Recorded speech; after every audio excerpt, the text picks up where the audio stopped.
welcome to Ultimate Survival Gear. Today, as you guys can see, I have something from Merrell, and this is their very popular Trail Glove 5. Check this out. Now, this can be a trail running shoe, it can be a hiking shoe, a climbing shoe, a water shoe. I mean, there are so many uses to this shoe. For me personally, this is not, however, a hiking shoe. This is not a trail running shoe. No, this is the ultimate survival shoe. And I know this is for my ultimate survival boot section, but this is just one section that I have and I didn't want to create another one. So, if this wasn't just your regular trail running shoe, if this wasn't just your hiking shoe, but something bad happened and now you were surviving in these shoes. You were running, you were hiking, well, not hiking for enjoyment, but you were hiking to the safe destination. You were fighting, you were climbing, you were going through the rivers. You were doing all of these things that are necessary to survive. Maybe you even had to fight in these shoes. Would this be a good shoe to survive in? Well, how do we make the judgment? We make the judgment based on 8 different criteria. Let the review begin. Criteria number 1, of course, the comfort level. And in order to test the comfort level of all the boots and shoes that I review on this channel, I do a 3-mile run, non-stop, and then a 5-mile walk, non-stop, no pauses in between, and then I continue wearing the shoe or boot, whatever I'm reviewing, for the next 8 hours, all right, to make sure that I have a very balanced opinion on everything that I review on this channel. So, overall, I do like the comfort level of the shoe. One thing that I want to mention before we get into everything, why is it comfortable, why is this not comfortable, is that they do run a little bit on the wider fit kind of side, right? So you have a little bit of more space in the toe box. Personally, I like a little bit of narrower fit, a little bit of tighter fit, but again, this is a personal preference. So if you like a wider fit, you're gonna appreciate this. If you like a more tighter fit, you're probably gonna be like, nah, it's a little too much space in here. So let's get into the first factor that contributes to the comfort level. Of course, is the weight. And let me grab my scale. And this is, by the way, size 10. And size 10 is, check this out, 7.7. Wow, this is very impressive weight, I have to say. Now, to kind of give you a overview of the numbers that I'm looking for, if you're looking for something lightweight, you want something under 20 ounce, okay? So this is well under 20 ounce. If you are getting over the 20 ounce, usually with boots, full-size boots, waterproof boots, they usually run a little bit heavier. Work boots, they run a little bit heavier.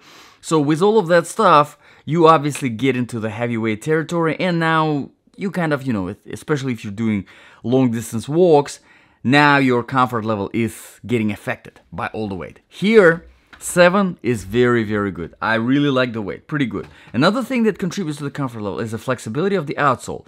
And here, as you can see, it is very nice, very flexible. I do like it. Moving on to the inner sole. I'm gonna see if it is removable. I don't think it is removable, but let me double check. No, it is actually not removable, but you can see that there's really not much going on there in the inner sole. There is not much of the arch support. There is not much of the heel. There is no heel bed at all, and there isn't a lot of cushioning either. It's a little bit of a, it has a little bit of a jelliness to it, but still, it's much more on the firmer side. So if you are using these as a trail running shoe, they are pretty good for that purpose, but keep in mind that it's very important to run properly, because if you're not, if you're putting stress on your heels, you're gonna feel fatigued pretty quickly. Your ankles, your knees gonna start hurting because there is not much of that impact protection provided by the inner sole. Moving inside of the shoe, you don't really have much of the padding. The material, the fabric is fairly soft, so it does feel pretty comfortable, but there isn't really any kind of, for the most part, cushioning, which again, that's why you have these shoes as lightweight as they are. But I kind of wish that there was a little bit more cushioning in the inner sole, and I kind of wish that there was a little bit more cushioning throughout the shoe. I think it would have been nice. Let's move on to the criteria number 2 now, proofing and protection. Okay, so these are not waterproof. They don't really have any kind of additional proofing. There isn't really much protection either. As you can see, there is kind of a design pattern going to give you a little bit of a reinforced toe. Still, it's very soft, so don't drop anything heavy on your toe. You go and feel it. Obviously, no protection in the ankles. This is very soft at the heel, not much protection. You have a little bit of protection from the bottom with Vibram, which we will talk about in the outsole later. So not much in the proofing, not much in the protection, which again is fine with me because I'm looking for something that is very lightweight, something that I can run in for a long period of time, trail run, climb, cross the river, something that can dry up pretty quickly, and this definitely is the case here. So no complaints there at all. Moving on to the criteria number 3, quality and the design features. Now quality wise, these have over 3,000 to 3,400 reviews on Amazon, almost 5 stars. So people really do like it, and I can see why. I mean, great comfort, great outsole, price is acceptable. We'll talk about all of that later, but I can definitely see why people like it. It's a good shoe for the most part. So quality wise, we're not even gonna get into it. If you want to kind of see how long they last, click the Amazon link is in the description below. Just check out the reviews. Whenever it comes to the design features, here I talk about the lacing system. I am not a fan of this lacing system. It's a flat, thin strings, which is good for saving weight, but they're not as, I guess, as pleasant to work with. A little bit of a pain to tighten properly and set the proper tension. Not a big deal, I'm just being really picky.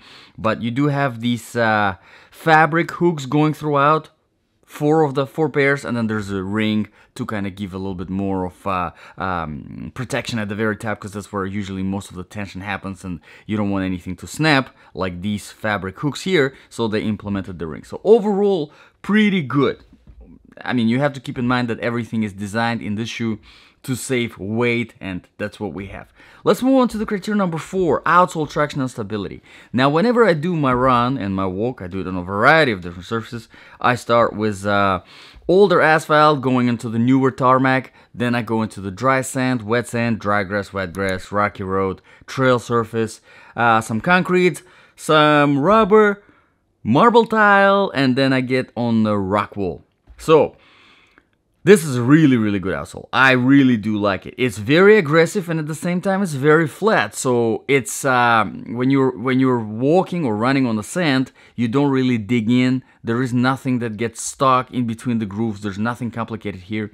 But at the same time, it's very aggressive and handles very well on slippery stuff like wet grass.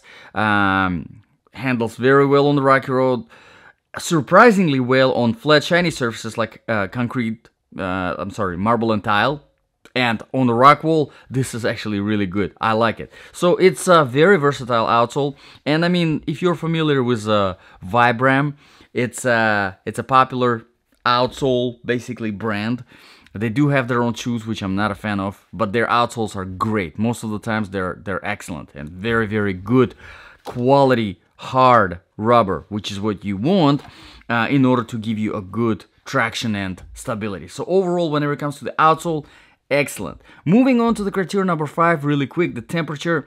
This is not by any means a winter boot. Don't try it in the winter. First of all, you're gonna freeze. Second of all, it's not waterproof. Whenever it comes to ice and snow, I mean, this outsole will handle just fine, but again, this you don't want to use this in the snow or on the ice, definitely. Okay, let's move on to the criteria number 6 really quickly, the sizing. Now, these are true to the size, keep in mind. You don't really need to get these half a size bigger. Normally, I recommend getting half a size bigger, but this one you probably can get away with your normal shoe size and still be comfortable. Let's move on to the criteria number 7, balance of application. So, if this really was your ultimate survival shoe, right? Maybe you were wearing it and something bad happened, or maybe you had them in the house. Something bad happened, you put them on, and now you're surviving. Would this be good for your survival? Well, if you're looking for something super lightweight, if you're looking for something versatile outsole, you don't really care about sacrificing protection, most of it really, this is a great option. And one more thing, if you prefer a little bit of a wider fit in the toe box, this is a great option. But if you're like me and you prefer narrower fit, you probably want to look around some more. Salomon's and La Sportiva, they typically run a little bit on a narrower fit side. Merrell, Keen, in my experience, they've been running a little bit on the wider side. I prefer Salomon La Sportiva fit, but again, this is really personal preference. Overall, I think if you don't care about protection and you want something as light and versatile as possible, this is a fantastic option. Really, really good. And that brings me to the very last criterion here, criterion number 8, the price. $89. I think it's a pretty good price. Maybe a little bit on the pricier side, but Vibram outsoles, usually they are kind of pricey. Shoes with Vibram outsoles, because it's a high quality, very good quality rubber. And in my opinion, in my experience, definitely worth the money, the Vibram outsoles, as long as you have decent amount of aggression and at the same time balanced with flatness, pretty good. So as a trail running shoe, as a hiking shoe, these shoes are actually an excellent option, as long as you don't care about waterproof or anything like that. Which to me personally, I don't really care about waterproof whenever it comes to shoes, because you really have only what? See, about like 2 inches, 2.5 inches of clearance, and really that's not enough to, there are waterproof shoes out there, but they really don't make much sense because you only have that much of the clearance and you're gonna get wet. For most likely you're gonna get wet. What matters is how fast this is going to dry, and this is because this is so breathable, so light of a fabric, it will dry pretty quickly. So let me know in the comments below, guys, what do you think about this review?